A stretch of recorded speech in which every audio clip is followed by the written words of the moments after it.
Oi, gente. Bom dia, boa noite, boa tarde. É, Quero dar boas-vindas a vocês, né, nessa monitoria. Quero dizer que vai ser um prazer imenso, né, ter essa troca de conhecimento com vocês e que seja bem proveitoso, né, tanto vá como venha o conhecimento. Vamos começar falando sobre o desenvolvimento do crânio, né? A gente divide ele em três. Então, em calota craniana, em base do crânio e em face. Como é que vai acontecer a ossificação desses ossos da calota craniana? Acontece a partir da oitava semana de desenvolvimento embrionário, o primeiro osso da calota craniana a se desenvolver vai ser o occipital, né, esse que está mais posterior, e aí vai ser do tipo intramembranosa, né? Eu acho que vocês já sabem a diferença de intramembranosa para outro tipo de ossificação, que no caso é a da base do crânio, que é do tipo endocondral. Mas, resumindo, a intramebranosa ela não depende de um molde de cartilagem. Você vai ter a mesoderme, né, que a mesoderme é um folheto germinativo, e aí a mesoderme ela vai formar o mesênquima, que é justamente um tecido embrionário, e desse mesênquima vão se formar várias estruturas. Então, as células mesenquimais, elas vão se diferenciar em osteoblastos. Os osteoblastos, né, eles vão depositar a matriz óssea, então ele vai formar o osso, e aí vai ter também os osteócitos, E os osteócitos, eles vão ser responsáveis pela manutenção dessa matriz.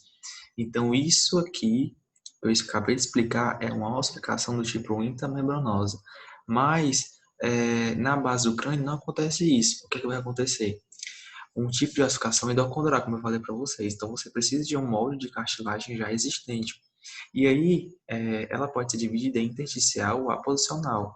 Mas, na base do crânio, vai ser do tipo intersticial. Ou seja, a partir de um centro de cartilagens, os condroblastos e os condrócitos eles vão conseguir se proliferar. Ele vai ter esse crescimento intersticial. E essa cartilagem ela vai estar interposta aos ossos, né? No caso, isso vai ser importante por quê? Porque na base do crânio nós vamos ter processos, né, como o estiloide, processo mastoide, e essa cartilagem ela vai ajudar nos movimentos. E aí, como eu já falei para vocês, a face, né, a ossificação dela é semelhante à da cauda craniana, que é do tipo intramembranosa. Aqui do lado, a gente vai ter algumas situações clínicas, aliás, é uma situação clínica que é a craniosnostose. Eu acho que vocês já ouviram falar.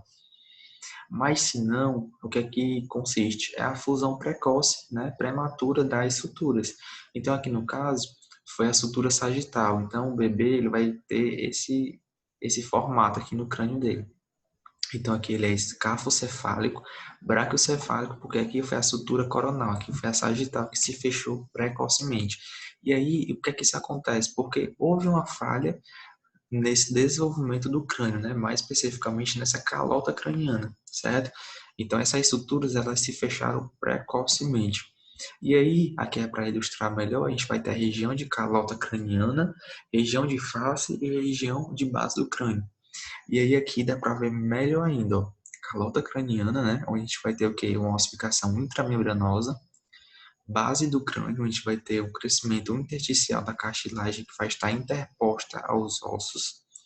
E aqui a gente vai ter a face, que vai ser do mesmo jeito da calota craniana, uma ossificação intramembranosa. Agora a gente vai para o palato. O que é que vai dividir a cavidade nasal da cavidade oral? É o palato e a língua. Então ele vai ser muito importante. E aí, para a gente entender como é que ele vai se desenvolver, a gente vai dividir ele em dois, em palato primário e palato secundário. No palato primário, ele é um palato primitivo, então quando você vai ficando adulto, essa porção ele não vai ser essa porção não vai ser tão significativa. Então ela vai estar presente apenas na região de incisivo, na região de incisivo central e lateral. E aí ela vai estar localizada também aonde? Na fossa incisiva, onde vai ter também a papila incisiva, que é justamente aqui, nessa região mais anterior.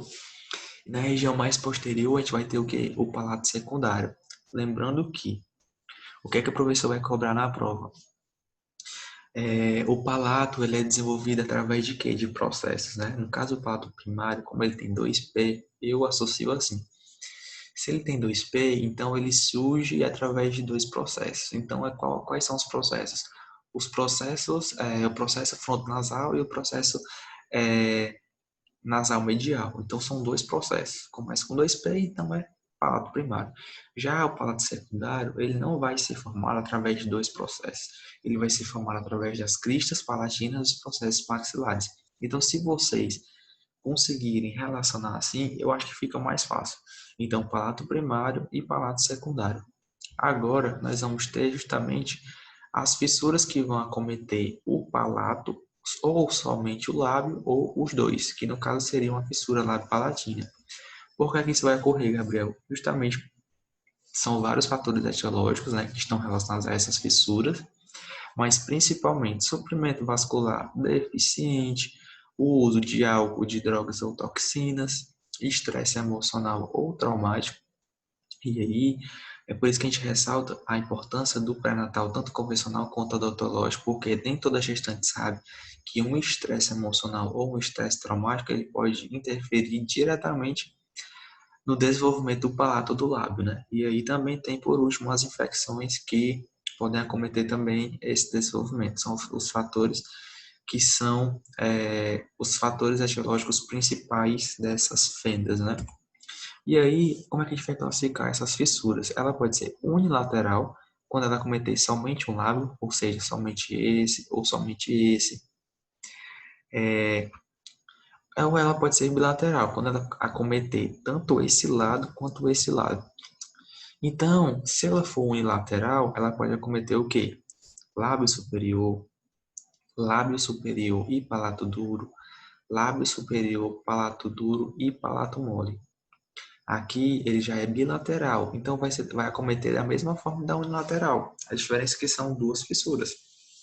Então, no caso dessa, né, vai ser uma fissura labial bilateral, aqui vai ser uma fissura lábio-palatina bilateral, e aqui também vai ser uma fissura lábio-palatina bilateral.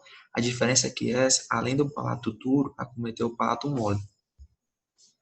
Aqui são fotos, né, reais de fissuras labiais. Essa aqui é bilateral e labial, lembrando que acomete somente lábio. Aqui vai ser as fissuras palatinas, então a gente observa, né, que não tem acometimento de lábio, somente palato. E aqui a gente vai ter a correção dessas fissuras, né, que não dá para não é perceptível após você corrigir cirurgicamente essas fendas. Aqui já vai ser o terceiro tipo de fissura, que é a lábio-palatina. Então, além de acometer o lábio, ela vai acometer a região óssea ou muscular, né, no caso do palato mole. E as duas são unilaterais, tá? Porque só acometeu um lado aqui do lábio e dos palatos. Agora a gente vai para o desenvolvimento da maxila.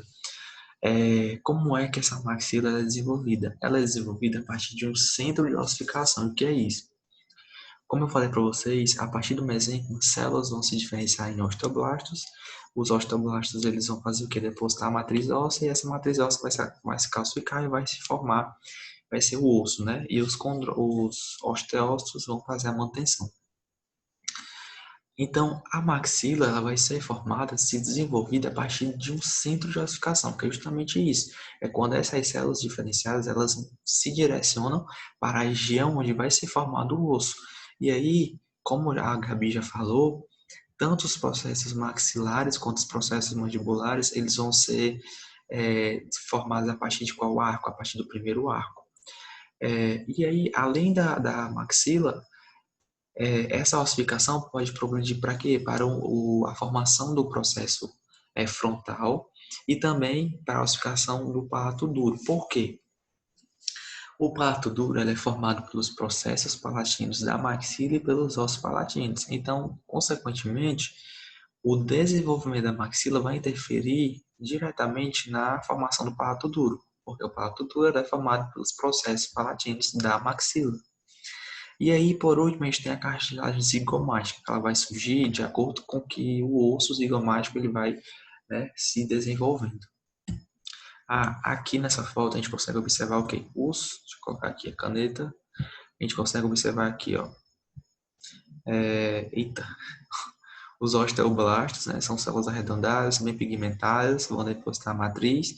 E aqui a gente consegue observar os osteócitos, que eles vão estar alojados, né, eles vão estar presos e vão ser responsáveis pela manutenção, né, dessa matriz.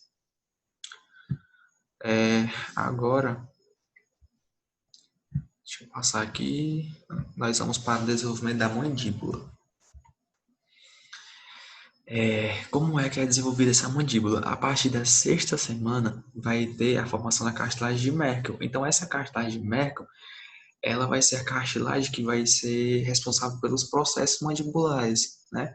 Então, a mandíbula ela vai precisar de um molde de cartilagem para que ocorra a ossificação.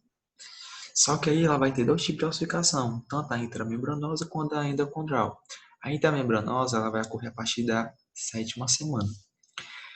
Entre a décima e a quarta, as cartilagens elas vão se dividir. Então, nós vamos ter a cartilagem condilar, cartilagem coronoide e a cartilagem da sínfise metoniana. O que é que vai diferenciar? O local e a função. Então, na condilar, ela precisa ser endocondral. Então, vai ter um molde de cartilagem, né, hialina, e a partir dessa cartilagem vai ter a ossificação. Já na coronoide vai ser intramembranosa e na cartilagem da sínfise metoniana vai ser endocondral. Isso aqui é muito importante também. Aqui nós temos a cartilagem de Merkel, né? essa estrutura lilás. O centro de ossificação, como eu falei para vocês, as células que vão migrar para que ocorra a formação do osso e a mandíbula. Essa porção da mandíbula. Aqui nós vamos ter os nervos que vão estar inteiramente ligados com a inervação dessa mandíbula. E aí, por último, nós vamos ter a língua, né? Aqui nós vamos ter uma condição clínica que eu vou explicar no final, mas na quarta semana vai ocorrer que uma elevação triangular mediana. Essa elevação triangular mediana vai surgir onde? No assoalho da faringe primitiva. E o que é que ela vai ser? Ela vai ser um broto lingual mediano. Então a língua ela vai ser desenvolvida a partir de três brotos. O primeiro, broto lingual mediano, né, que vai ser o primeiro. Então, a partir desse broto, você já consegue saber que a língua está se desenvolvendo. Depois que esse broto lingual mediano ele se forma, vai ter a formação de mais dois. Então, vai ter os brotos linguais laterais. Vai ocorrer a proliferação do mesênquimo, a fusão dos brotos laterais. Então, esses brotos laterais eles vão se fundir e eles vão se sobrepor o broto lingual mediano, certo? Que vai ser o primeiro. Então, isso aqui vai ser tudo, vão ser os eventos responsáveis pelo desenvolvimento da língua. Então, além disso, nós vamos ter, primeiramente, o aparecimento das saliências linguais. Entre as saliências linguais, nós vamos ter o tubérculo ímpar, né? O tubérculo ímpar ele vai ser responsável pelo aparecimento do forame cego, que vai estar próximo às papilas valadas, né? No V lingual. E a cópula, que vai estar na posição central do segundo ao quarto arco, ela vai ser responsável pela formação da porção posterior da língua, certo? E aqui é só um meme, né? A gente sabe que por dentro vocês estão assim, mas não fiquem porque vai dar certo, né? Isso a gente garante. Gente, muito obrigado, tá? Para quem chegou até aqui. Esse aqui é o livro que a gente consegue se embasar, né? Cientificamente para dar essas monitorias. E aqui é um meme também, né? Eu agradecendo vocês e dizer que próxima terça-feira a gente vai estar junto de novo. Nós vamos repassar um questionário agora e vocês vão responder. Na terça-feira nós vamos corrigir esse questionário e vamos tirar as dúvidas de vocês. Então, muito obrigado para quem chegou até aqui e qualquer coisa, chama no privado, tira suas dúvidas e podem contar conosco. Um abraço aí para vocês.